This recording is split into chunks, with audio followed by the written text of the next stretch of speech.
Olá, boa noite. Opa, estamos aqui para a turma 3 do curso de GNU Linux, módulo 1.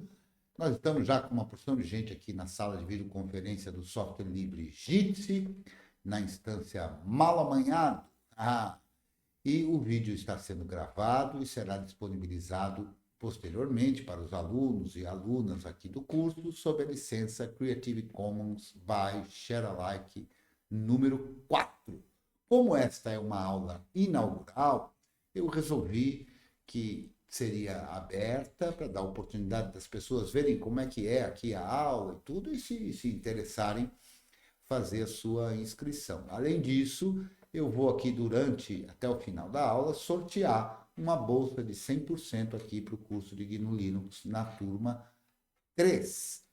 Eu quero também deixar claro que eu gravo a aula somente a minha imagem. Então, a sua voz, caso você fale, aparece na gravação, mas a sua imagem, caso você compartilhe, por uma questão puramente de privacidade, não vai aparecer aqui na gravação. Muito bem. E para a gente começar, então, vamos aqui para o nosso slide inicial. Curso GNU Linux, módulo 1, aqui do professor Paulo Creteu, na turma de novembro e dezembro de 2022. Então, muito obrigado aí pelas participações do Fernando, do Francisco, do Jonathan, do Nilson, do Saulo, do Simplex, do Aloísio Neto, do Carlos Felipe, do Gaeta, do Aloísio, outro Aloísio, do Jairo, dos dois Williams e mais do Felipe. Carlos Felipe, é isso, né? Muito bem, muito obrigado aí pela participação, pelo interesse em vir aqui até a nossa aula do curso de GNU com Linux, módulo 1. E eu, para começar, vou fazer os agradecimentos, né? Então, eu vou agradecer a todos os alunos e alunas que já se inscreveram nesse curso. A gente já teve duas turmas anteriores e, inclusive, o pessoal das turmas anteriores participa aqui também da aula. Fique à vontade, a sua inscrição é vitalícia, né? Também quero agradecer ao pessoal do canal do YouTube, que sempre dá uma força.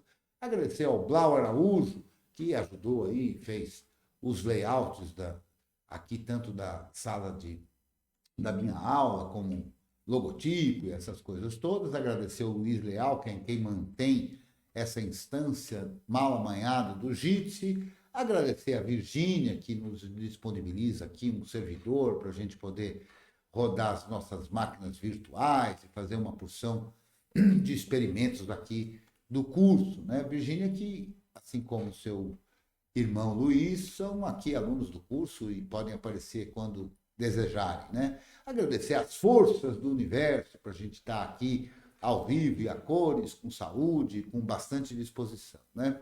Então, esses são os agradecimentos aqui desse que vos fala. Quem é que vos fala? Quem vos fala é o Creteu. Creteu é um nome que é uma palavra, um nome apelidado, né? Um apelido, ou como alguém disse uma vez, esse é um nome artístico, né? De certa forma é, né? Meu nome é um nome muito comum, que é Paulo, né? E lá no passado eu fui fazer uma inscrição para o BBS, Mandic BBS, e evidentemente Paulo já existia. E como eu não gosto desse negócio de botar Paulo 64, Paulo qualquer coisa, eu resolvi passar algumas horas escolhendo qual seria o nome para o qual eu iria me identificar. E aí eu quis fazer uma homenagem aí a Cabo Verde, né? Que é da onde vem esse termo, que é um termo usado pelos cabo-verdianos para se referir à pessoa amada, né? Então, ao pé da letra, cre quer dizer querer e teu quer dizer muito. Então, querer muito. Então, assim, as pessoas que se amam dizem uma à outra. Bo é em acreteu, você é o meu querer, você é meu bem querer, você é o meu querido, minha querida, e assim por diante.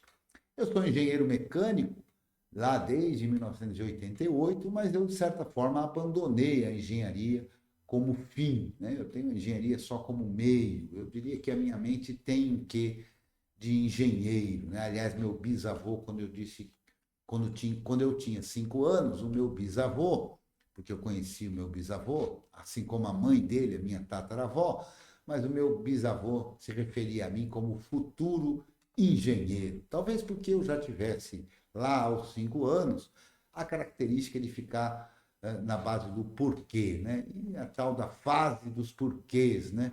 Eu não passei desta fase ainda e eu vou tentar, aqui durante o curso, que você, se já passou, retome a fase dos porquês, né? Porque eu acho que é muito importante a gente sempre se perguntar, né? Através do porquê daqui, porquê dali, porquê isso, porquê aquilo, que a gente vai construindo o conhecimento, né?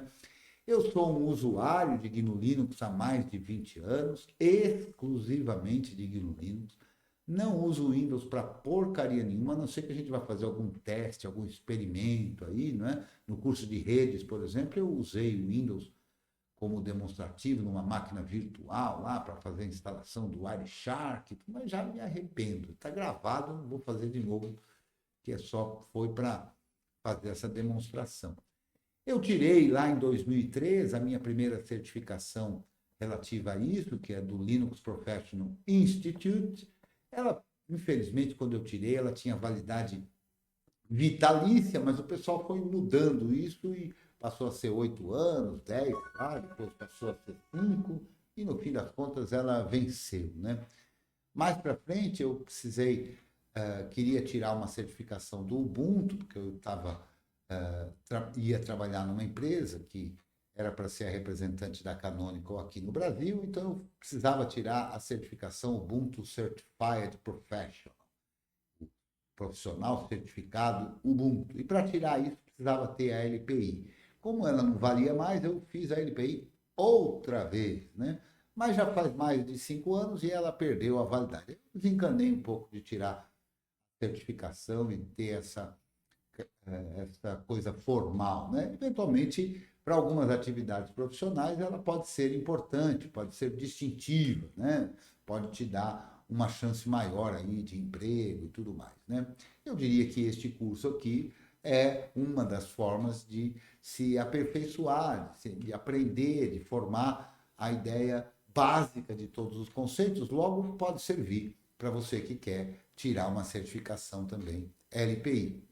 Eu sou um colaborador do projeto Debian, sou um Debian maintainer, mantenho alguns pacotes lá, 15 na verdade, não chega aos pés do Nilson, que está aqui, que já mantém 21, não é, Nilson? Fora os que estão para entrar, mas eu mantenho alguns pacotes lá e tenho a prerrogativa de fazer o envio desses pacotes que eu mantenho, sem precisar pedir autorização mais para ninguém, que essa autorização já foi dada, né? Eu tenho uma pós-graduação não terminada em segurança da informação e auditoria dos sistemas. Eu fiz todos os créditos lá, fiz todas as matérias, passei em tudo, mas não terminei o TCC ainda. Um dia, quem sabe, eu consiga terminar. Sou um esperantista enferrujado, né? Curto muito a ideia do idioma internacional Esperanto, embora esteja aí meio enferrujado, né? Sou um aficionado pelo Debian, pelo cubo mágico e, muito especialmente, um ativista do software livre.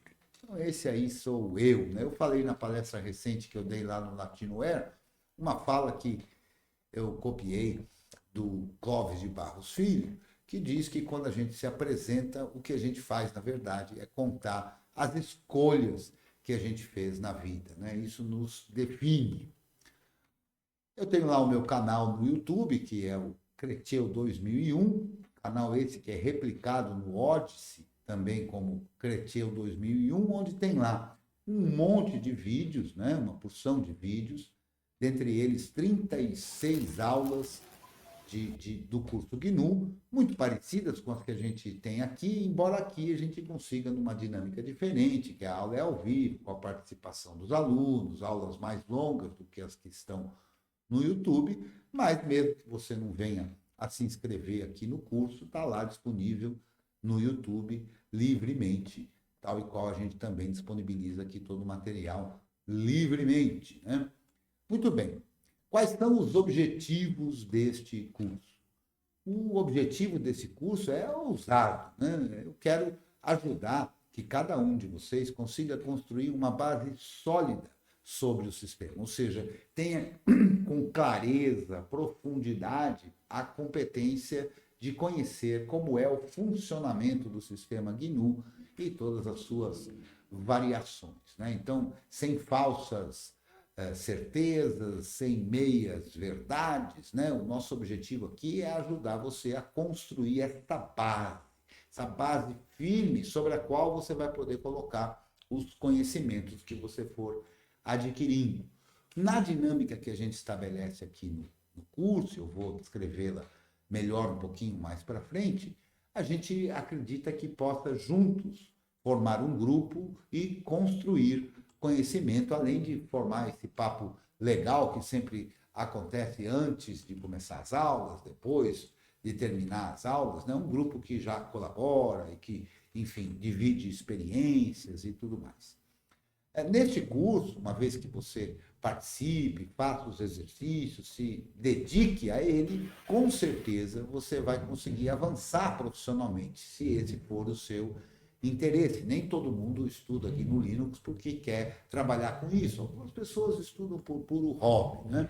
Mas, se você se aperfeiçoa no sistema GNU, com certeza o seu nível de empregabilidade ou mesmo de conseguir uma posição melhor na empresa, caso você já trabalhe, vai certamente facilitar. Além disso, você pode simplesmente mudar de área e começar a trabalhar com isso, que eu acho também que é bastante interessante, ou simplesmente você já está na área, pode talvez se aperfeiçoar e aprimorar as suas capacidades em resolver problemas e tudo mais, a partir do momento que você vai entendendo o sistema como um todo, né? É o objetivo nosso aqui também.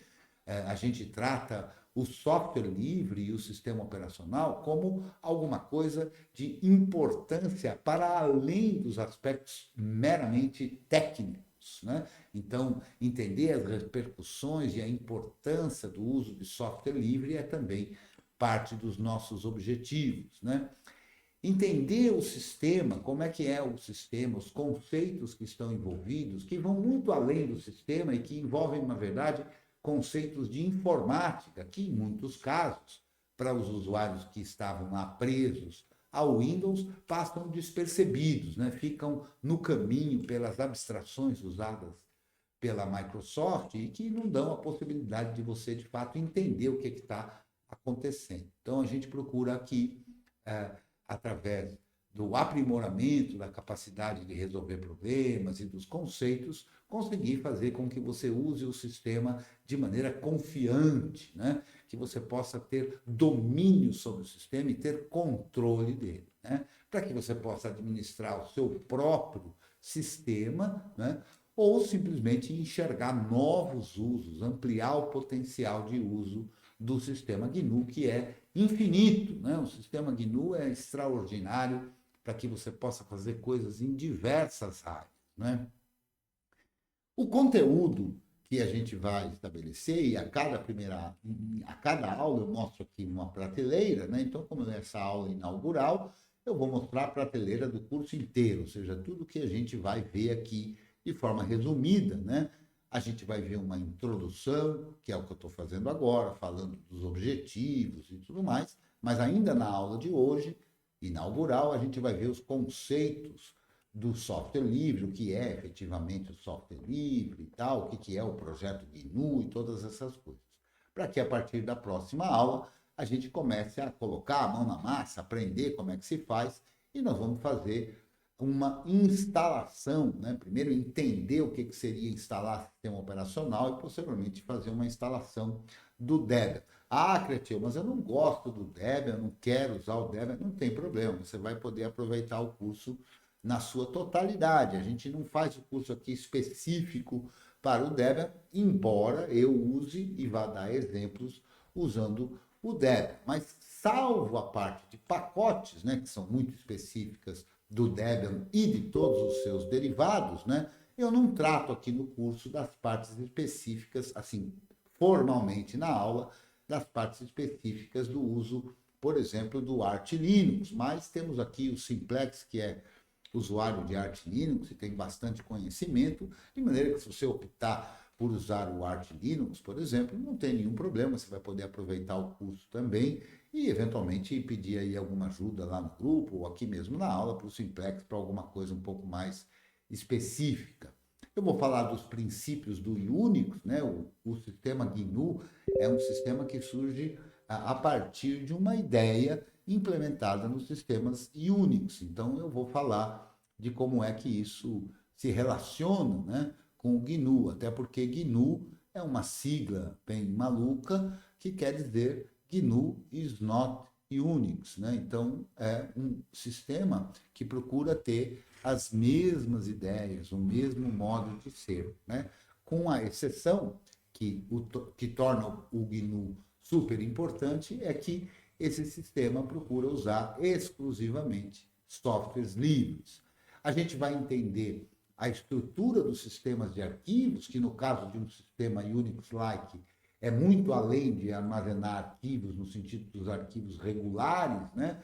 Mas toda a estrutura de tudo que o kernel, o núcleo do sistema operacional oferece, tem envolvimento com a estrutura de arquivos. A gente vai ver que dispositivos, processos, etc., também são apresentados para os aplicativos e também para os usuários como se fosse uma estrutura de diretórios, com arquivos e tudo mais. Posteriormente, a gente vai entender o boot. Então, eu vou aqui construir um modelo mental junto com vocês para a gente entender o boot e cada uma das etapas do boot, para que você tenha a capacidade de resolver um monte de problemas. A gente vê aí nos grupos de suporte, de apoio, não só do curso GNU, não só aqui deste curso com aulas ao vivo, mas uma porção de outros grupos que participam, né? As pessoas, às vezes, porque querem fazer dual boot, porque querem trocar de HD, porque querem colocar outro HD, têm certa dificuldade em resolver esses problemas. Entendendo como o boot funciona, além de facilitar você resolver uma porção desses problemas, também amplia a capacidade de uso que a gente pode fazer aqui com o GNU Linux. Inclusive, a gente vai ter aí uma oficina para fazer instalação a partir do zero, sem usar um instalador, também para fazer um boot num disco virtual, sem usar virtualização, essas malandragens aí que a gente vai construindo ao longo do tempo e a gente vai fazer aqui oficinas. Eu vou ter uma aula exclusivamente para dar a introdução sobre o uso do terminal, tentando desmistificar isso e mostrando que isso, de fato, não é difícil, embora eu sempre diga que usar o terminal é difícil, porque é necessário saber ler e escrever, não é? Mas, fora essa questão de saber ler e escrever, eu quero demonstrar que o terminal, além de não ser difícil, é muito poderoso, amplia demais aquilo que a gente pode fazer, porque a gente consegue interagir, interferir no funcionamento do sistema operacional de uma forma muito mais profunda do que aquele que é feito numa interface gráfica, por exemplo. A gente vai trabalhar com alguns programas básicos, né? Programas para listar conteúdo de diretórios, programas para... Tem alguém com o microfone aberto? Eu peço que feche até a gente chegar na hora de falar. Se você quiser falar, pode falar à vontade.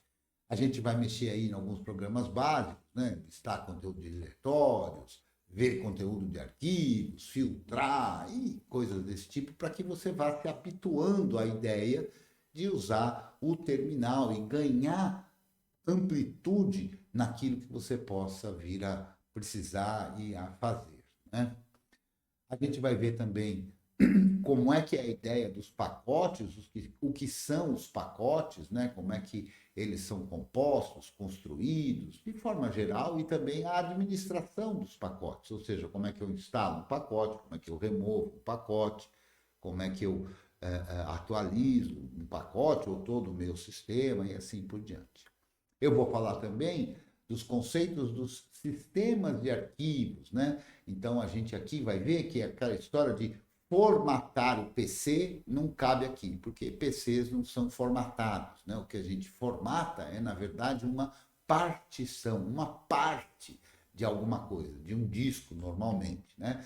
E essa formatação é uma preparação para que a gente possa gravar e recuperar arquivos dentro desta estrutura. A gente vai acompanhar também as permissões de arquivos, de novo a gente vai ver que, como no sistema GNU, arquivo é muito mais do que as nossas planilhas, imagens, textos, etc., mas há toda uma estrutura de organização do sistema operacional que envolve os arquivos. Portanto, entender as permissões também vai se poder entender o que pode ser executado ou não, quem pode ou não, e por aí afora. Não é? A gente vai entender como é que o kernel administra os processos, gerencia os processos, e como a gente que está administrando uma máquina pode interferir nisso, como derrubar um processo, colocar um processo para funcionar, averiguar o que está rolando num processo e coisas desse tipo. Para entender e ser capaz de lidar com algumas coisas de hardware, a gente vai entender conceitualmente o que são os módulos do kernel, parte que compõe o kernel e que podem estar embutidas dentro dele ou não, podem ser carregadas depois que o kernel está em execução, ou como a gente costuma chamar, em tempo de execução. A gente vai ver também o polêmico systemd, que é um sistema, ou pelo menos deveria, ou foi no início um sistema de iniciação, né, que inicia a carga do sistema operacional.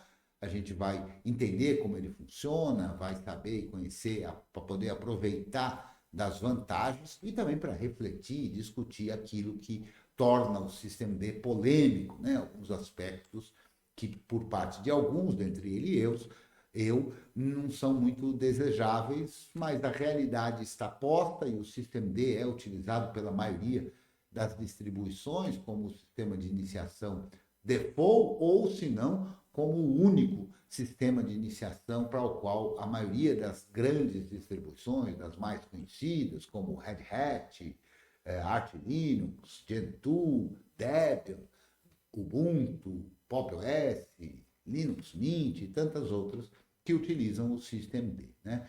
A gente vai ter uma aula exclusivamente para dar algumas dicas e tentar, junto com vocês, construir um método para solução de problemas, observando logs e tudo mais. E por último, a gente vai ver aqui, não é por último ainda aqui não, a administração de usuários. É por último aqui, mas é porque eu esqueci de colocar aqui que a gente também vê o acesso remoto, aqui não está esquecido aqui, vou ter que corrigir esse slide, mas um outro assunto lá no final é sobre acesso remoto. Alguém tem alguma dúvida até aqui? Fique à vontade para fazer. Vou voltar lá para a sala e ver que chegou mais gente aqui. Chegou aqui o Gabriel, boa noite, Gabriel. Chegou aqui também o Marcondes, boa noite, Marcondes. Chegou aqui também. Vamos ver aqui que eu tenho que mudar de tela para ver quem é aqui o RS. O RS aqui, que é o Rony. Boa noite, Rony. E a Sidneia. Olá, Sidneia. De volta? Que bom. Boa noite, mestre Creteu. Isso aí. Alguém tem... Boa noite, professor. Boa noite, Sidneia. Alguma dúvida, algum comentário, alguma participação? Fique à vontade, por favor. Repito que se você, por acaso, não tiver com o microfone ou não quiser usar o microfone, faça a sua pergunta aqui no chat do Jitsi, que algum colega que esteja aí com o microfone disponível irá interromper a aula e a gente responde do mesmo jeito, né? Muito bem, vamos lá. Participações das minhas bolinhas queridas, né? Porque a maior parte do tempo o pessoal não compartilha a tela e eu vejo aqui só umas bolinhas, né? Eu chamo de bolinhas queridas. Antes da gente dar prosseguimento, alguma dúvida? Algum comentário? Então vamos lá. Está todo mundo calado, então vamos embora. Bom, como é que é a dinâmica aqui desse... A gente tem aulas ao vivo, como essa que você está acompanhando ao vivo, ou ao morto, diria Blau Araújo, né? Que se dá aqui no site de videoconferência do Jitsi, que você pode entrar usando o seu navegador preferido, ou mesmo, se você achar mais conveniente, a partir de um aplicativo do Jitsi, que também é um software livre, e que você pode, então, acompanhar aí via celular, seja ele com Android, iOS ou qualquer outro, né? Nas aulas ao vivo, a gente tem parte dessa aula que é expositiva, né? Onde eu vou apresentando slides aqui para poder passar a ideia dos conceitos, né? Junto com as suas perguntas, dúvidas durante esse processo. Eu também muitas vezes apresento a minha tela aqui, um terminal, coisa e tal, seja para apresentar conceitos ou para fazer certas demonstrações, né? Na dinâmica aqui das aulas, a gente vai ter as aulas na segunda e na quarta-feira, a partir das 19h30, 7h30, e a aula dura aí em torno de 2 horas. Eu procuro não passar das 2 horas para não ficar muito longo, especialmente para quem vai ver a versão depois de gravada, né? Mas muitas vezes a aula ou os experimentos continuam depois da gravação, né? Nos sábados, a partir das 10h30 da manhã, a gente tem os nossos laboratórios, né? O que são esses laboratórios? A gente entra de novo aqui no site de videoconferência para tirar dúvida que tenham ficado das aulas anteriores ou de assuntos correlatos também, e também para fazer alguns experimentos e oficinas, né? O experimento é eu fazer alguma demonstração, resolver o problema de alguém que está participando aqui do curso e tal, ou mesmo alguma oficina. A oficina é uma atividade que não faço sozinho, eu faço e peço que os alunos vão fazendo também, para que justamente a gente force, né, facilite a ocorrência de problemas, né? Porque eu sei que durante o processo de aprendizagem, você assistindo a aula, pode ser que você entenda tudo que eu falei, mas na hora de construir um modelo na sua mente, ele vai ser mais aprimorado a partir do momento que você for tentar aplicar aqueles conceitos, aqueles comandos, aquelas coisas todas que a gente vai ver aqui, porque às vezes não bate uma coisa com a outra. É aí que a gente consegue ir aprimorando e consolidando esse modelo mental. Eu sempre, ao longo do curso, passo algum tipo de exercício, algum tipo de atividade, né? E o material que eu vou disponibilizar aí durante o curso, eu disponibilizo eventualmente alguns links, alguns tutoriais, coisa e tal, e também, e assim como as informações para que você possa fazer a sua inscrição, estão aí nesse site, salsa.debian.org/creteu/curso GNU. Então lá tem repetido todo o conteúdo, os horários e as datas de cada um dos nossos encontros, bem como os links aí para fazer o pagamento da inscrição. Lembrando que na data de hoje, eu preciso anotar aqui o restante dos nomes, né? Eu vou sortear para aqueles que estão presentes por aqui uma bolsa 100% aqui do curso, mas com um compromisso aí de que você de fato participe, né? A gente já teve algumas experiências aí nessa história de sorteio de bolsas, né? Que às vezes as pessoas concorrem ao sorteio da bolsa, mas por eventualidade não tem a disponibilidade do horário, né? Então, vamos deixar para participar disso se você tiver realmente a disponibilidade do horário e possa efetivamente vir e participar aqui do curso, né? Muito bem. Aí tem já uma pergunta aqui do Marcondes, ele pergunta se vai ter continuidade desse curso de forma mais aprofundada do sistema. Marcondes, a gente tem a intenção de, a partir do ano que vem, a partir de janeiro, a gente ter o módulo 2 desse curso. Mas eu garanto a você, e eu não estou sozinho aqui, temos vários colegas que já participaram do curso, né? Embora eu diga que o curso é básico, o básico que me refiro é sempre a base, e não do simples, elementar, no sentido de ser de pouca profundidade. Ao contrário, né? Eu prezo pela profundidade na informação, né? Então a gente vê, às vezes, pessoas que já lidam com o sistema GNU, mas que ainda não acompanham essas coisas de forma clara, objetiva, né? Bem compreendida mesmo, né, Marcos? Então a gente vai ter, sim, se tudo correr bem, a partir de janeiro, um módulo 2 aqui do curso, né? Perfeito, Marcos? Ô, professor, só uma pergunta aqui então. Pois não, João? Então, essa aqui é a terceira turma, né? Exato. As outras duas tiveram o conteúdo do módulo 1 também, correto? Exatamente. Tá certo. Eu Inclusive, achei que fosse achei que esse já entraria no módulo 3 e tal, mas é o módulo 1 também. tudo Beleza. módulo 1 aqui, só é a turma 3. Inclusive, se Beleza. você tiver com muita pressa, ou qualquer um de vocês que tiver com muita pressa, vai ter acesso também a todo o material das outras turmas, da turma 1 e da turma 2, né? Cada uma das aulas que eu faço aqui, cada uma das turmas teve o mesmo programa de aulas, mas as aulas não são idênticas, né? Eu não sou ator que decorei um texto, né? Então, as aulas não são exatamente iguais, né? Os temas tratados em cada uma delas é o mesmo, né? Mas, às vezes, vai por um caminho, vai por outro, dependendo da dúvida do aluno, da aluna, né? De modo que o conteúdo que você vai ter acesso são os 21 encontros, a gravação das 21 aulas da primeira turma, a gravação das 21 aulas da segunda turma e a participação ao vivo aqui na turma 3, bem como os vídeos das gravações da turma 3. É material até umas horas, viu? Entendido. Não, sem pressa. Acho que já é conteúdo suficiente que já. Então tá certo. Muito bem. Mais alguma dúvida, algum comentário, sugestão, crítica? Estamos abertos a tudo isso. Muito bem. Então vamos para a aula 1, para o conteúdo da aula 1.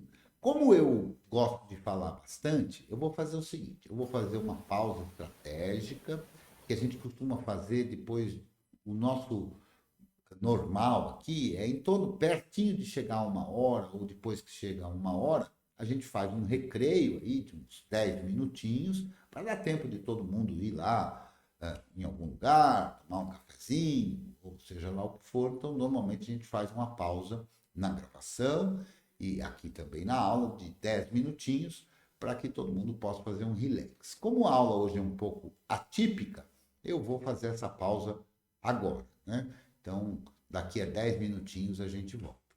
Até lá. Muito bem, voltamos aqui do nosso recreio, né? Espero que todos tenham trazido seu lanchinho na lancheira e tudo direitinho.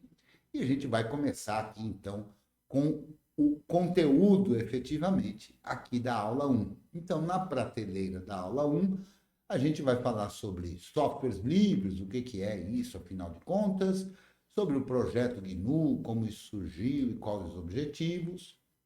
Vamos falar de uma das partes fundamentais de um sistema operacional, que é o seu núcleo, o seu kernel, né?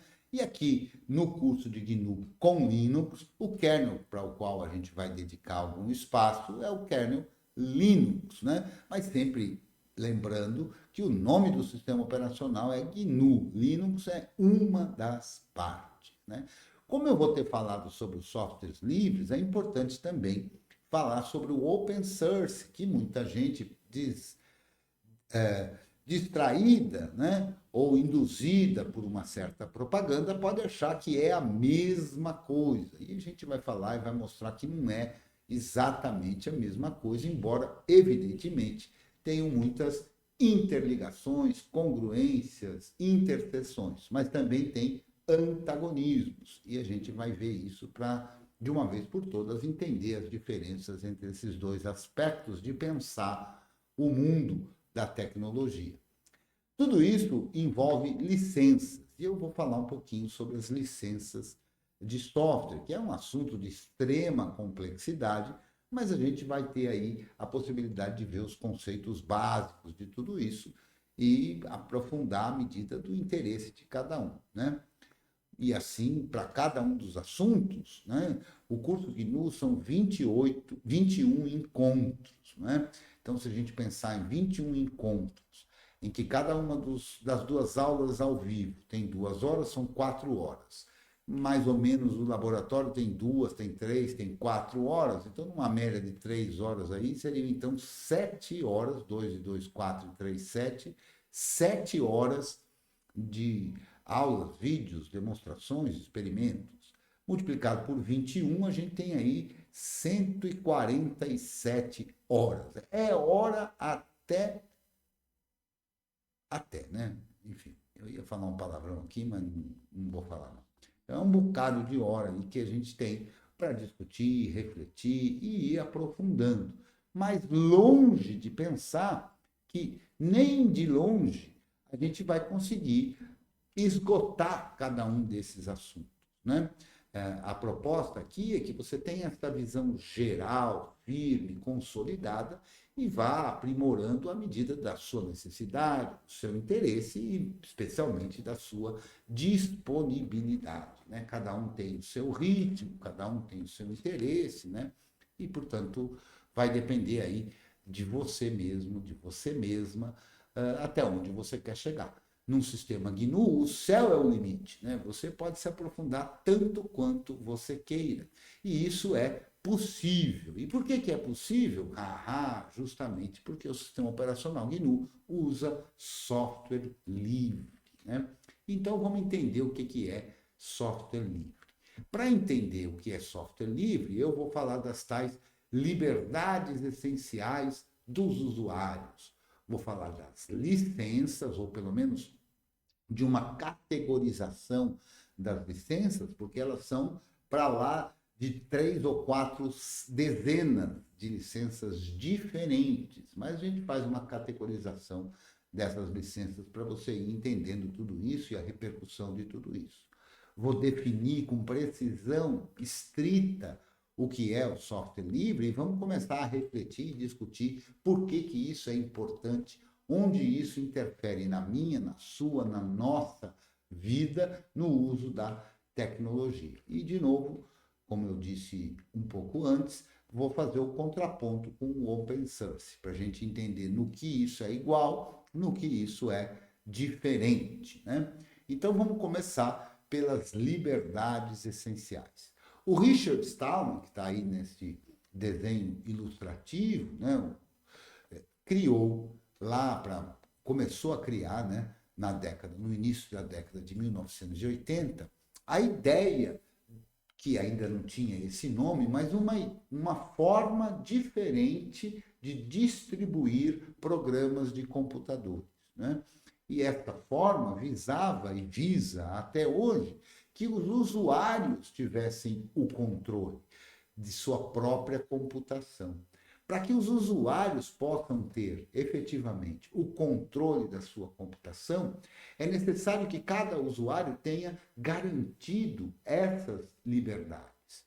E essas liberdades são 4 liberdades, chamadas liberdades essenciais dos usuários. Então, vai reparando que eu estou enfatizando no termo usuários, porque tudo no software livre é focado no usuário, em quem usa o programa, não em quem vende, em quem distribui, em quem desenvolve, mas o foco das liberdades é sempre os usuários.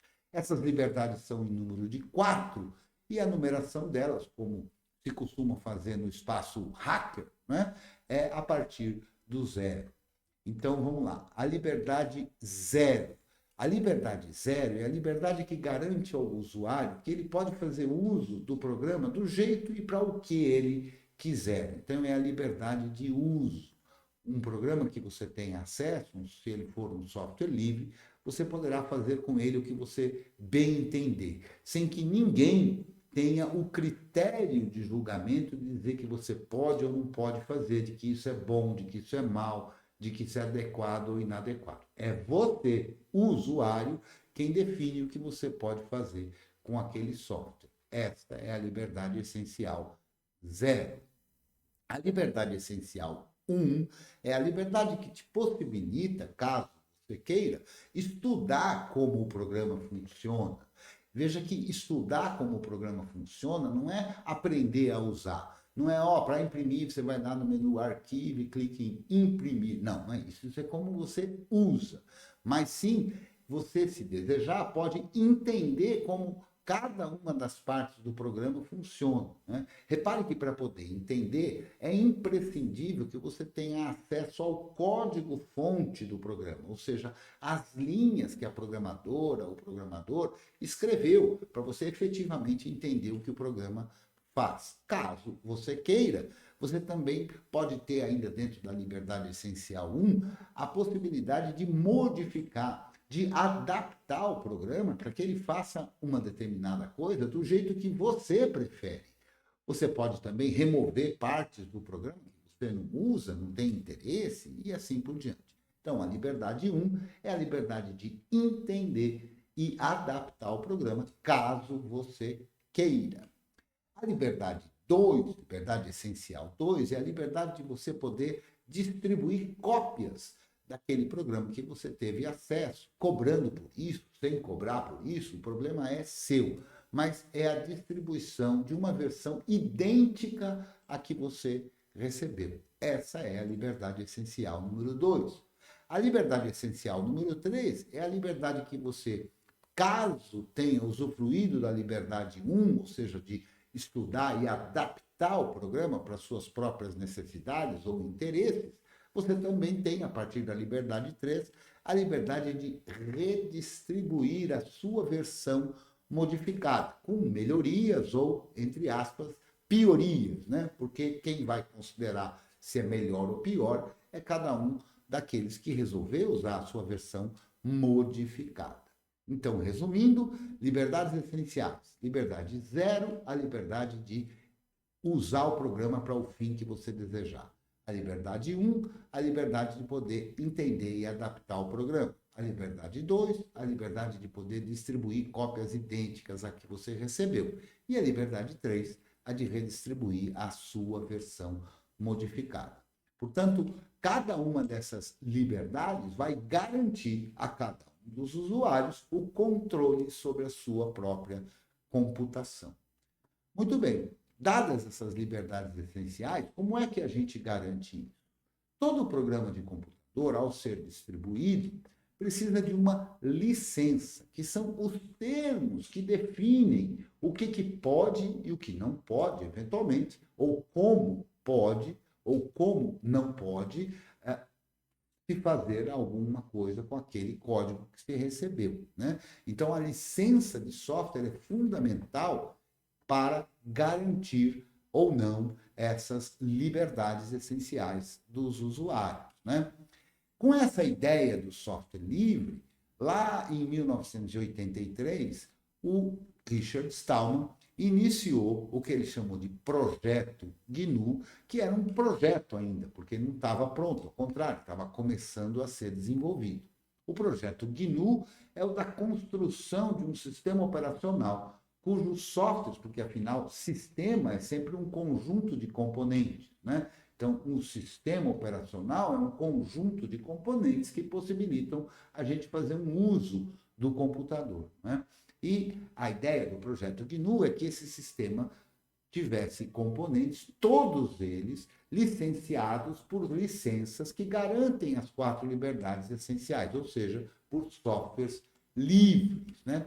GNU é uma sigla brincalhona, recursiva, que quer dizer GNU is not Unix, ou seja, o GNU não é o Unix, embora ele tenha sido iniciado com o propósito de ser semelhante, similar, seguindo os mesmos princípios do sistema operacional proprietário chamado Unix, com a exceção de ser composto exclusivamente por softwares livres. Muito bem. Esse projeto começou com a construção de um editor de texto, com a construção de um compilador, todos eles livres, né? E a partir daí, o projeto GNU, com seus colaboradores, foi substituindo cada ferramenta que existia no Unix por um equivalente licenciado sob uma licença livre, né? E esse processo foi acontecendo, até que um outro projeto, o projeto iniciado pelo Linus Torvalds, em 1991, o Linus Torvalds distribuiu um código de um núcleo, de um kernel, né?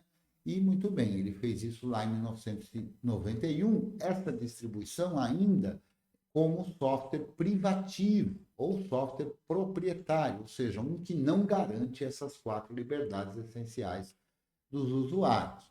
Posteriormente, convencido da ideia do software livre, o Linus Torvalds, em 1992, licenciou o Linux sob uma licença, que é a licença GPL versão 2, e mais para frente a gente vai falar dela, que é uma licença livre, uma licença que garante as 4 liberdades essenciais do usuário. Com isso, a trupe que estava interessada nisso tudo pôde compor o sistema completo, quer dizer, os softwares livres que o projeto GNU distribuía, mais o software livre Linux que o Linus Torvalds distribuía também por uma licença livre. Foi a partir desta junção que se pôde ter um sistema operacional completamente feito de softwares livres e surgiu a ideia da distribuição. Então, o que é uma distribuição do sistema operacional GNU com kernel Linux? É um grupo de pessoas, uma empresa, um governo, que pega lá os softwares do projeto GNU, só aqueles que é de interesse deles, e pega lá o kernel, que é do interesse deles, e distribui esse conjunto de coisas para um fim específico, com uma finalidade específica, para um público específico. Então, é daí que vem o conceito de distribuição GNU Linux. Nesta ilustração, aliás, esqueci de falar dessa, nesta ilustração, eu tive a oportunidade de conhecer o Richard Stallman, depois eu o vi outras vezes, tomei até cerveja com ele, fui no churrasco com ele, né? Ele é uma figura polêmica, controversa, mas no fim das contas, polêmico ou controverso, ele tem um legado de importância histórica, né? Ele iniciou esta revolução, que de fato é uma revolução, no universo da tecnologia. Eu também tive a oportunidade, se não me engano, em 2010, foi a primeira vez que o Linus Torvalds esteve no Brasil, de ser, inclusive, a primeira pessoa, aquele jovem cuja barba ainda não era branca, eu fui a primeira pessoa a entrevistar o Linus Torvalds, antes mesmo da Globo. Tá? Uma entrevista muito pequenininha, que inclusive está disponível lá no meu canal no YouTube, lá o Cretil 2001, apenas fazendo uma pergunta para ele, enquanto ele aguardava o início da palestra que ele ia ministrar, né? E tem lá, inclusive, eu fiquei até emocionado, tudo, porque você tem que perceber, você pode perceber que no universo do software livre, eu acabo de vir do Latinware, né? Isso acontece, a gente tem contato, tem a possibilidade de ter contato com os protagonistas e as protagonistas do universo do desenvolvimento do software livre, que é alguma coisa inimaginável no universo dos softwares não livres, dos softwares privativos ou proprietários, né? Então, poder conhecer e conviver com essas pessoas me faz partícipe da história, né? É uma sensação, a meu ver, muito agradável, né? Por isso, a emoção, né? Muito bem. O software livre, então, tinha esse propósito, tem esse propósito, da liberdade essencial aos usuários para que eles tenham controle sobre a sua própria computação. No entanto, a palavra liberdade, primeiro que em inglês, free software, pode até certo ponto ser confundido com a ideia da gratuidade, né? Então, repare que quando eu falei nas liberdades essenciais, eu não falei nada sobre preço, né? Então, ninguém disse em nenhum momento, e não há qualquer restrição, de que um software seja livre e, ao mesmo tempo, seja cobrado para que se tenha acesso a ele, né? Porque ninguém está falando que ele tem que ser de graça. Mas é evidente que, tendo essas liberdades de distribuir para quem eu quiser, a maioria dos softwares livres são também gratuitos. Mas isso é importante de distinguir a liberdade do usuário e o preço que ele paga para adquirir o software. A gente tem uma porção de softwares gratuitos, portanto, não são necessários pagamentos, mas não garantem as liberdades, ou seja, são proprietários, privativos, né? Tem diversos exemplos de softwares nesta linha, né? Muito bem. O projeto GNU vinha caminhando, o kernel Linux vinha caminhando, e em 1998, algumas pessoas que participavam desse desenvolvimento resolveram fazer uma ideia diferente, né? E chamá-la de open source, ou código aberto, né? Por quê? Porque imaginaram que em algumas empresas a ideia de se falar em liberdade, livre, e essa coisa toda podia não pegar bem, sabe? Né? E aí esse grupo de pessoas, dentre elas inclusive o próprio Linus Torvalds, lançaram uma ideia que é a ideia do OSI, Open Source Initiative. Então, uma iniciativa de open source. E definiram critérios para isso, né? Compostos por 10 itens. Então, repare, o software livre são 4 as liberdades essenciais dos usuários. O open source é uma lista de 10 itens que veio, inclusive, da definição que o Debian dá a software livre, também conhecida como Debian Free Software Guidelines, ou o Guia de software livre do Debian. Esses 10 itens foi feito lá um copy-paste, né, um copia e cola, né, com exceção de um dos itens que falava a palavra Debian. Ele foi modificado para não falar a palavra Debian, mas todo o resto foi a partir da definição do Debian, porque um dos partícipes aí da iniciativa Open Source também era colaborador do projeto Debian. Então, agora, para a gente ter as definições estritas do que é software livre, do que é open source, antes de entrar no contraponto, né? O que é software livre? Software livre é qualquer software cuja licença garanta as 4 liberdades essenciais dos usuários. E o que é open source? Open source é qualquer software cuja licença esteja de acordo aos 10 itens estabelecidos pela Open Source Initiative. Então, como é que a gente sabe se um software é livre ou open source, ou ambos? A gente faz isso observando as licenças, né? Então, a Free Software Foundation, que é a fundação do software livre, também uma criação do Richard Stallman, né? Que é uma entidade sem fins lucrativos que objetiva defender os usuários de softwares livres, trabalhar por eles, né?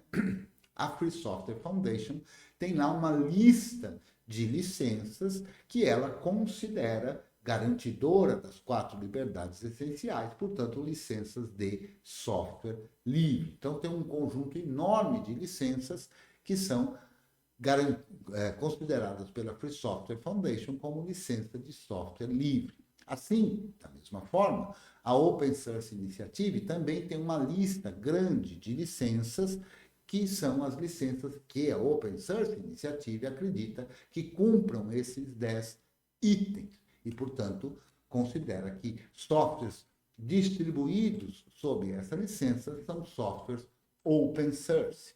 Exemplo de licenças, a gente tem a GPL, MIT, Mozilla, Apache, BSD e tantas outras licenças.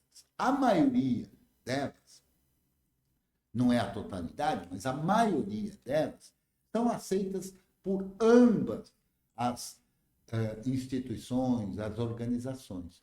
Então, se a gente pegar um software comum que a gente use, como GIMP, que é um editor de imagem, como Inkscape, que é um editor vetorial, as licenças nas quais esses softwares são distribuídos, porque às vezes não é uma só, parte do software é uma licença, parte do software é outra licença, são igualmente aceitas, tanto pela Free Software Foundation como pela Open Source Initiative. Então, um software muito comum da gente utilizar, o GIMP, ele é livre ou ele é open source? Ele é ambos. Ele é livre porque ele tem uma licença aceita pela Free Software Foundation e ele é open source porque tem uma licença aceita pela Open Source Initiative. Existe aí já alguns equívocos, né? Algumas pessoas acham que para ser livre tem que ser 100% livre. E para ser open source talvez não precisasse ser 100% livre. É uma ideia equivocada. Para ser livre tem que ser 100% livre. E para ser open source tem que ser 100% open source. Então, se um software possui em alguma parte, algum componente que não é livre, não é open source, aquele software é privativo, na ideia das duas organizações, tanto na Free Software Foundation como na Open Source Initiative. Então, não existe essa distinção técnica entre o que é open source e o que é software livre. A distinção começa a ocorrer quando a gente pensa nos propósitos, né? Então, enquanto o propósito, tanto que se fez um movimento para isso, um movimento que é político, que é filosófico, que é ideológico, focado na liberdade dos usuários. A Open Source Initiative, que é igualmente político, igualmente filosófico, igualmente ideológico, porém não é focado na liberdade do usuário. É focado no desenvolvimento colaborativo de softwares que possam ser cada vez melhores por serem desenvolvidos colaborativamente, softwares que são pensados, então a motivação do open source é produzir mercado, é produzir negócios, né? Mas distribuindo o software sob uma licença que garante aqueles 10 itens, né? Então, essa é a motivação de cada um desses grupos, e essa motivação, em muitos casos, se percebe como antagônicas, né? Agora, mais ainda é importante a gente refletir e pensar que ambos os movimentos são políticos, filosóficos e ideológicos. Por quê? Porque o grupo de pessoas que costuma apoiar o movimento do software livre são equivocadamente chamados de xiitas, radicais, ou qualquer outro adjetivo que não quer dizer muita coisa, mas que, na verdade, procura desqualificar as pessoas que têm aquela forma de pensamento. Muito cuidado com isso, porque é muito comum, na tentativa de dominação ideológica, tentar fazer parecer que a sua ideologia não é ideologia. A minha ideologia é só como deve ser, ou seja, tentar impor uma ideologia. Então, é importante a gente perceber que cada um desses movimentos é ideológico, é político, né, e é filosófico. Porém, com ideologias distintas, filosofias distintas e atitudes políticas distintas. Está claro até aqui? Tem alguma dúvida? Algum comentário? Por favor, fique à vontade. Digi de boa noite. Seja bem-vindo de volta. Tem alguém aqui com a letra M que eu acho que eu não li ainda. Deixa eu ver aqui. Ah, não. A letra M é o Marcondes. Alguém com alguma dúvida, algum comentário? Eu fico preocupado, hein, bolinhas queridas, quando não há dúvidas, hein? O comentário, eu tentei fazer um comentário aqui no chat, que o Stallman fez uma coisa que, com o passar do tempo, vai se mostrando um feito muito maior do que simplesmente desenvolver um sistema operacional, né? Ele deu toda uma alternativa de liberdade, senão a outra alternativa seria não usar computador, para não cair na dominação, na invasão e na manipulação das... Exatamente, né? Boa parte das nossas preocupações hoje, né, com relação à privacidade, com relação à segurança, na verdade, estão diretamente relacionadas em como os softwares são distribuídos, né? Porque não há como ter privacidade, não há como ter garantias ou aferições de segurança se o software não é livre, né? O software, quando não é livre, ele exige daquele que usa uma fé cega de que, primeiro, ele faz exclusivamente aquilo que ele diz fazer, e ele faz aquilo da forma que é a melhor, na minha opinião, ou na opinião de quem quer que seja, a melhor forma de fazer, né? O software proprietário não dá a oportunidade da gente entender como ele funciona, não dá a oportunidade da gente modificar como ele funciona. Em muitos casos, não dá sequer a oportunidade de qualquer um poder utilizar. Vários softwares não livres não podem ser utilizados, por exemplo, pelo povo de Cuba, da Coreia do Norte, do Iraque, do Irã, aliás, né? E tudo mais, que sofrem um embargo econômico dos Estados Unidos da América do Norte, né? Então, ou mesmo vários dos softwares privativos estabelecem restrições com relação ao uso. Você só pode usar isso para uso pessoal, para uso comercial, para uso isso, aquilo, não pode ser utilizado. Então, repare que há muitas restrições, né? Sempre Ô, Cretinho, dá aquela analogia da água, a análise da água. A análise da água, aí para fazer o contraponto do software livre com o software open source ou qualquer coisa, né? Na verdade, a analogia da água é meio chula, não é, Simplex? Mas vamos a ela, né? A gente precisa pensar que o quesito que torna livre ou open source, ele não é por quantidade, né? E nessa analogia que o Simplex pede para eu fazer é o seguinte: Imagine que a gente tem um pedacinho de cocô jogado ao mar. O que a gente tem? Água e cocô. Se ele for jogado num lago, o que a gente tem? Água e cocô. Mas em que proporções, né? Quantas partes por milhão, né? Agora, a gente pode ter também uma piscina e joga um pedacinho de cocô do mesmo tamanho. Da mesma forma, a gente tem água e cocô em uma proporção maior do que a gente tinha no lago ou no mar. Mas se a gente pegar um copo d'água de 200 ml com água e colocar um pedaço do mesmo tamanho de cocô, a gente vai ter também água e cocô, mas uma proporção bem mais complicada. Repare que, muito provavelmente, a água do lago ou de um rio, talvez a gente até tome. Não existe rio sem cocô, porque, afinal, os animais e tudo mais, ou alguns, os animais no sentido denotativo, né, aqueles da fauna, alguns podem fazer cocô lá, embora não seja muito comum. É mais comum que o ser humano faça isso, né? Porque são verdadeiros animais, aí agora no sentido conotativo da palavra, né? Mas, de toda forma, um lago, um rio, é capaz que a gente tome a água, mesmo sendo água com cocô, né? Mas já num copo d'água pequenininho, vai ser bem mais complicado você querer tomar aquela água que é água com cocô. E também o mal que isso vai fazer. Então, é importante a gente perceber, né, o que é definidor. Então, se eu tenho muito cocô ou pouco cocô, a gente não tem uma água limpa, né? Então, se a gente tem um pouquinho, esse software é quase livre, né? 98% dele é livre, mas 2% não é. Mas se eu jogar esses 2% fora, o software continua funcionando? Continua. Então, tudo bem, que é o que faz o Debian numa porção de pacotes. Tem uma parte que não é livre, o Debian vai lá, remove essa parte e distribui só a parte que é livre. Então, beleza, garantida as liberdades do usuário, garantidos os 10 itens da Open Source Initiative, garantidos os 10 itens da Debian Free Software Guidelines.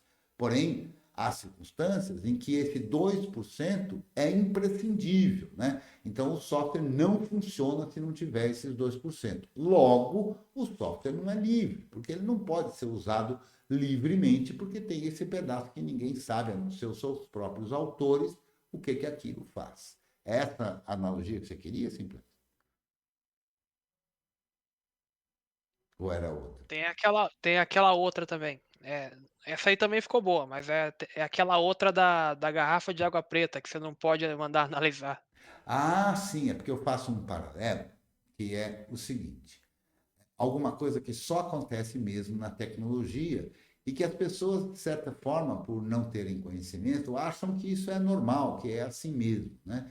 Imagine a gente ir num comércio e comprar lá uma água preta, bem conhecido como refrigerante, né?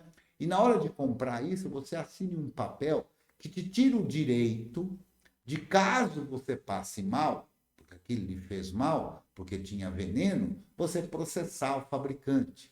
Ou pior ainda, que você tenha que assinar um papel que diga que, se você quiser pegar aquela água preta e levar num laboratório e ver de fato o que é que tem lá, fazer lá uma análise bioquímica do que tem lá, você vai ser processado. É assim a licença de software, né? A licença de um software proprietário, diferente do que a maioria das pessoas pensa, mas eu vou ter garantia, vou ter a quem processar. Não tem, porque em toda licença de software privativo tem lá um item logo no comecinho que diz algo como: esse software é distribuído no Estado, ou as is em inglês, justamente para que você não tenha direito a processar ninguém. Mas o software proprietário tem suporte.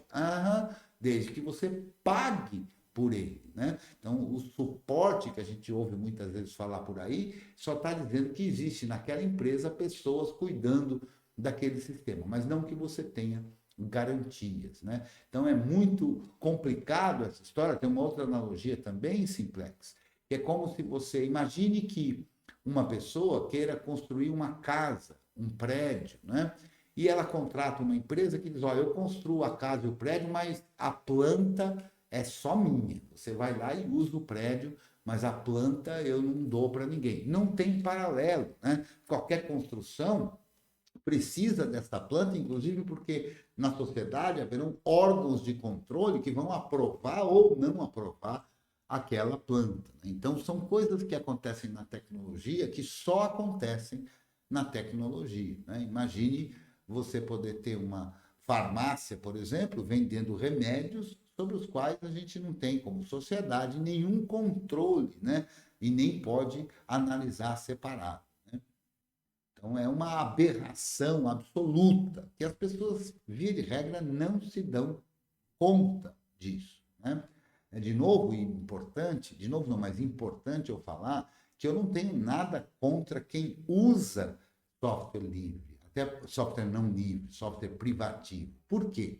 Porque eu vejo neste uso a vítima que é a pessoa. A pessoa, a empresa, o governo que usa software não livre é vítima.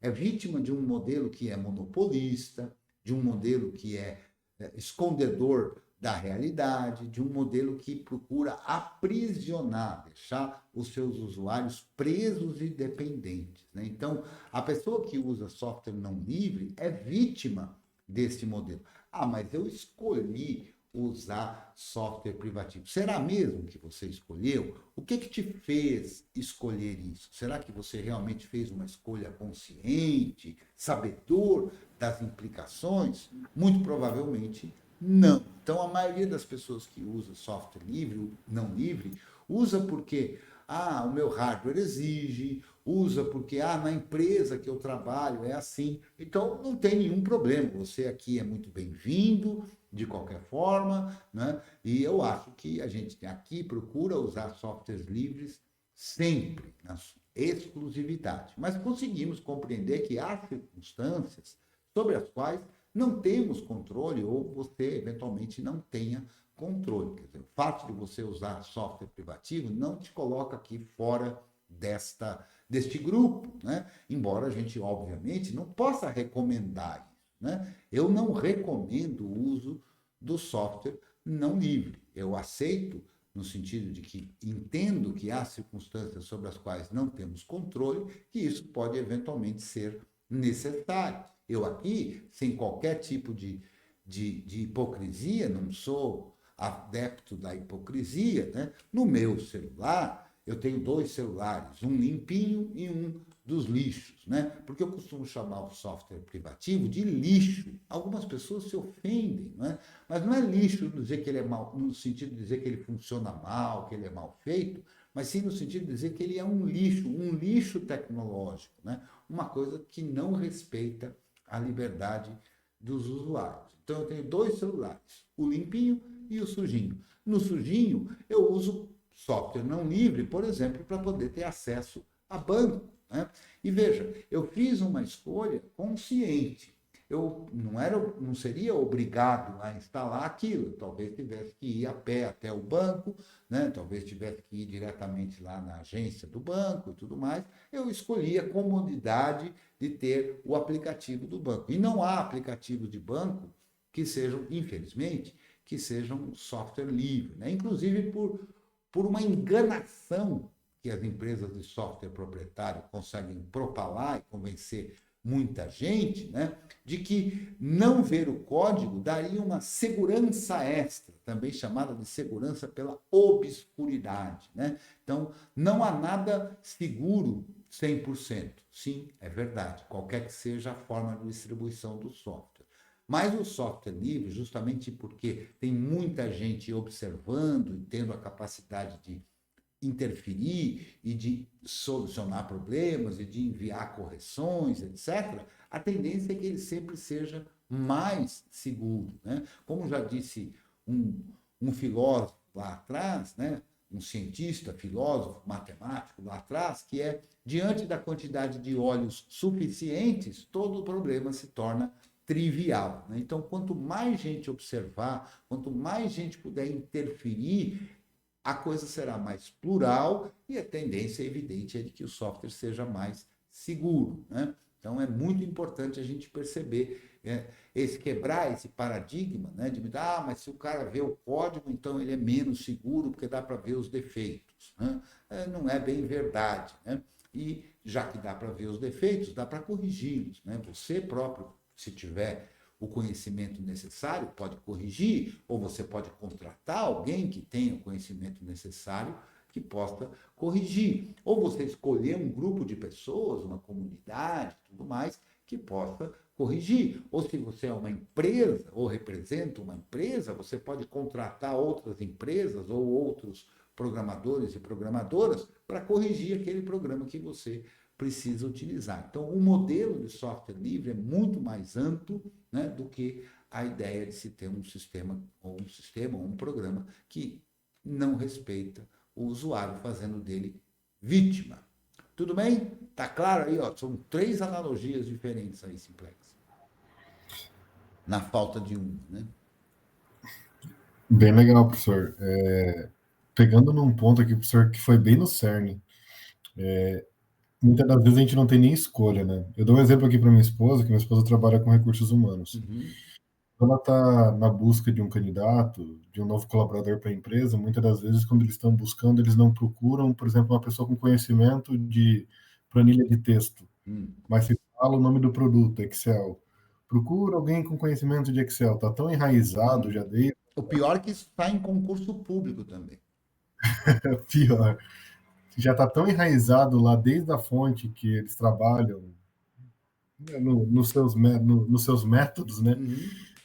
Que quando a pessoa vai crescendo, ela lá na frente não consegue se libertar disso. É verdade. É por isso, por essas e outras, né, que a Microsoft oferece licenças gratuitas para escolas, universidades e tudo, justamente para formar esse público cativo, né, realmente, né, e que lá na frente vai, no fim das contas, oferecer ou gerar uma massa crítica aí para aquele produto. Né? Na verdade, o que eu penso, Rony, é que é assim, se você souber usar o LibreOffice Calc, que é o software de planilha eletrônica do LibreOffice, você vai conseguir usar o Excel. Se você tiver aprendido a usar planilha eletrônica, você vai conseguir usar tanto o Excel quanto o LibreOffice. As semelhanças são em muito maior quantidade do que as diferenças, né? A gente vê cursos, às vezes com nome, inclusive em universidades, né? O nome do curso tem lá, editoração de imagem. Fala, nossa, que legal. Aí quando você chega lá no curso, não é nada de editoração de imagens, é um cursinho vagabundo de Photoshop, entende? Então, isso é muito ruim para a formação do profissional, né? Um profissional não tem que ser conhecedor específico de ferramentas, ele tem que entender de conceitos, de ideias, né? E ele usa a ferramenta que ele desejar mais à frente. Né? Mas você tem toda a razão. É muito... E uma analogia que o professor fez, eu tive a oportunidade de trabalhar num braço da Microsoft que vendia licenciamento. E isso que o professor colocou aqui, do preço das licenças para ambiente educacional, ele chega a ser a 10 a 15 vezes mais barato, justamente para ter esse incentivo já do pool lá de baixo. Ainda tem outros aspectos. Numa certa ocasião, eu estava organizando, o Fábio está aqui presente, estava presente nesse dia, inclusive, a gente estava organizando um evento, FLISOL, Festival Latino-Americano de Instalação de Software Livre, que organizamos aí por 10 anos lá na cidade de Santos, e numa reunião lá com a diretoria de uma escola técnica estadual lá em Santos, né? Estavam se discutindo lá com outros professores e tudo mais, sobre o uso do Word, né? E eu defendi a ideia que, já que o Word estava lá, já tinha a licença lá, ele poderia ser utilizado, mas ele deveria ser utilizado para ensinar edição de texto. Mas que o ideal seria usar um software livre para isso, como o LibreOffice. Por quê? Porque, embora o aluno da instituição tivesse uma licença para usar aquilo de maneira legal, enquanto fosse aluno, né? Porque depois de ser aluno perde esse direito, um dos papéis, especialmente da escola pública, não é atender só ao educando, não é atender só ao aluno, né? Mas um dos objetivos da escola pública é levar a informação para toda uma comunidade, né? Então, se o aluno da escola tem direito de usar o software porque tem licença, o vizinho do aluno não tem esse direito. O irmão, o pai, a mãe do aluno não tem esse direito. E o que vai acabar acontecendo? O que vai acabar acontecendo é que a escola pública termina por estimular a cópia ilegal, que eles chamam de pirataria, né? E isso é terrível, isso não é papel da escola pública, né? Então, a escola pública estimulando a pirataria é um efeito nefasto, né? Infelizmente, nesta discussão, o diretor dessa escola estava presente, né? E achou isso, talvez, muito ofensivo, né? Um sujeito absolutamente incompatível com a posição que ocupava, né? E há 2 dias do evento, ele cancelou o evento, porque, embora ele fosse diretor de uma escola pública e de uma escola de formação, que deveria pensar na educação, na formação, no senso crítico dos alunos, ele achou que esse assunto não podia estar em discussão, né? Ele foi confrontado e aí usou de toda a sua arrogância e poder para cancelar o evento. Mas a comunidade é muito mais forte do que esses estúpidos, né? A gente fez o evento num outro lugar e foi um sucesso, foi ótimo do mesmo jeito, muito bacana, né? Sem dúvida, perfeito, professor, perfeito. Muito bem. Vamos então prosseguir e vamos prosseguir falando de licenças. Eu vou separar as licenças aí em categorias, né?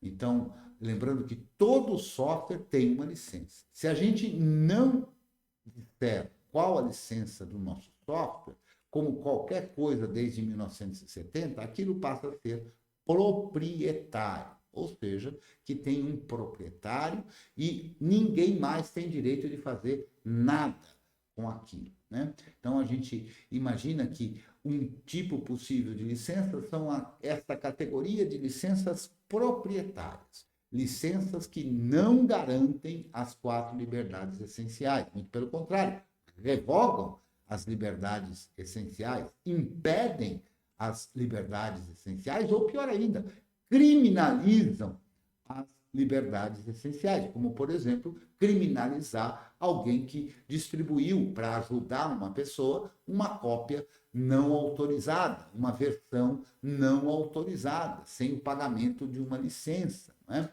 Que o pessoal costuma, para enganar os outros, inclusive, chamar de pirataria, dando a ideia que dar uma cópia de um programa para outra pessoa é igualmente nefasto, é igualmente ruim quanto invadir navios e saquear navios, né? Subtraindo do outro aquilo que o outro dispõe, né? Como seria invadir um navio. Então, a gente tem uma categoria grande chamada licenças proprietárias. E aí tem uma infinidade delas também. Cada software tem lá a sua licença.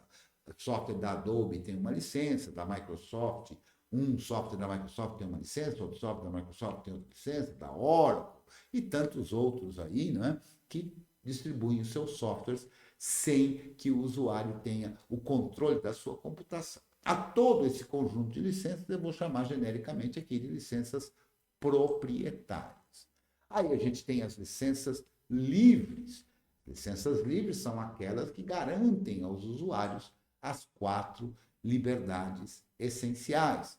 E assim também as licenças open source, que garantem lá os 10 itens definidores do que é open source. Agora, existe um subconjunto das licenças livres e open source, que são as licenças chamadas copyleft. É fácil de entender isso, embora possa parecer complicado. Uma licença copyleft é uma licença livre. Uma licença copyleft é uma licença open source. Mas uma licença copyleft estabelece um critério para que eu possa usufruir daquela liberdade número 3, que é a liberdade de distribuir versões modificadas.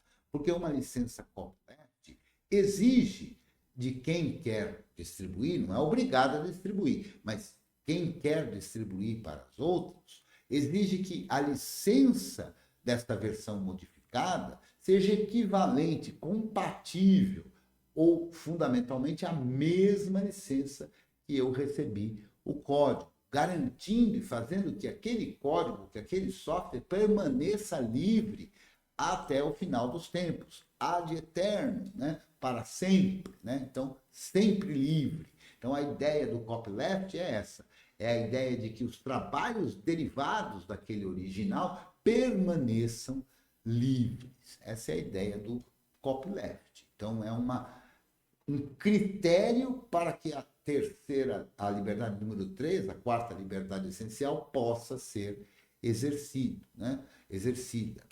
Então, essa é a ideia do copyleft. Então, fundamentalmente, a gente tem esses 3 tipos de licença aí, né? E cada uma delas tem os seus exemplos. Se você quiser saber e aprofundar isso mesmo direitinho, no site da Free Software Foundation e do projeto GNU, tem lá uma página, que eu vou deixar nos links aí, posteriormente, lá no nosso site, onde tem material de apoio, né? Que mostra, no site do GNU, tem lá tudo que é licença e quais são ou não são, e por que são ou por que não são consideradas livres e compatíveis ou incompatíveis umas com as outras. Lá no site do GNU tem as explicações de cada uma das licenças, ou pelo menos de uma centena delas, que são as mais conhecidas. Tudo bem?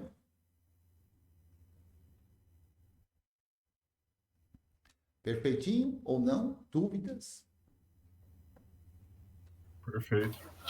Perfeito. E aí também vem a importância aqui do seu curso, né? E de cursos como o do Blau também, porque é esse tipo de educação e de conscientização que muda alguma coisa. Eu botei até uma reflexão lá no Twitter por conta dessa coisa do pessoal querer fugir do Twitter e ir para Mastodon e outras redes sociais federadas, mas não adianta nada se todo mundo for parar numa rede social federada de uma Big Tech dessa da vida, está caindo na mesma armadilha. Cai na mesma armadilha, né? E o Aloysio, você tinha comentado também um pouco antes, provavelmente quando eu falei sobre as instituições públicas de ensino, né?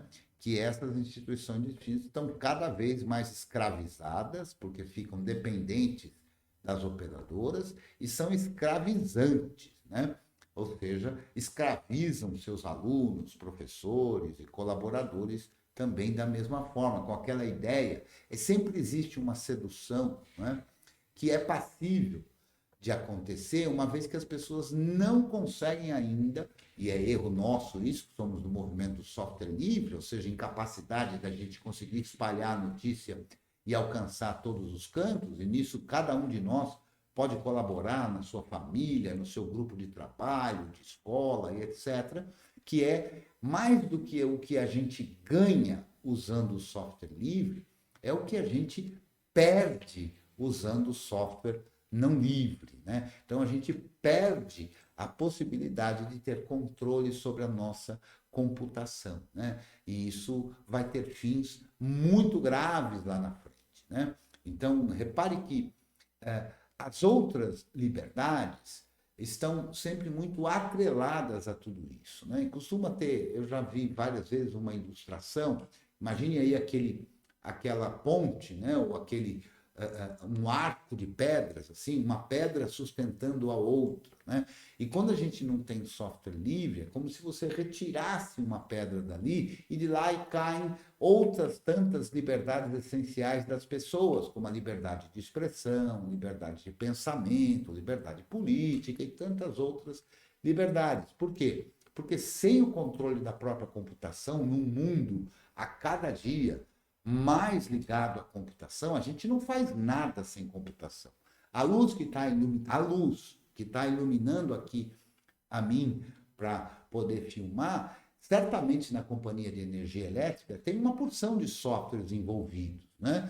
Assim como a água que chega até nós, a maneira como a economia é tratada, como os recursos públicos são utilizados, ou no caso das instituições de ensino, imagine você entregar toda a inteligência da construção do conhecimento de uma universidade, as pesquisas, etc., entregar a uma grande corporação dos Estados Unidos, né? É algo muito grave, né?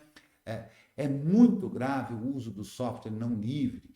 Veja, existe uma plataforma de troca de mensagens, o WhatsApp, por exemplo, que é um software não livre, que, portanto, tira dos usuários o controle, né? Agora, tirar do usuário o controle, a pessoa pode pensar assim, pessoalmente, que me importa, eu não ligo que alguém leia as bobagens que eu estou escrevendo aqui no WhatsApp.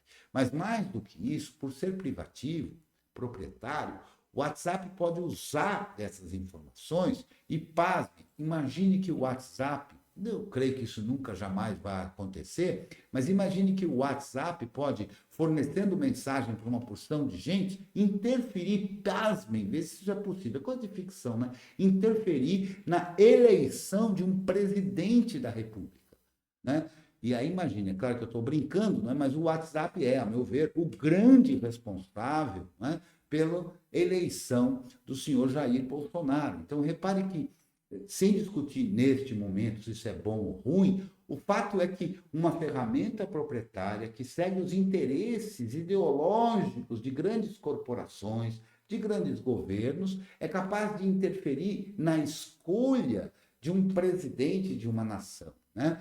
E isso, obviamente, que a escolha de um presidente de uma nação interferirá na vida de todos os brasileiros ou de qualquer outra nação que for, né? E por que isso ocorre? Porque cada um dos usuários não tem controle sobre a sua computação. Então, para além de alguém xeretando as minhas mensagens e eu não ligar porque eu não ponho nada lá importante, o uso dessas ferramentas, assim o Facebook, assim o Instagram, o YouTube, o Google e tantas outras, né? A gente consegue, por eles, ser perfilado, né? Então, a gente consegue entregar quem nós somos, do que nós queremos, o que nós pensamos, e esta informação é por eles utilizada para ser capaz de nos influenciar.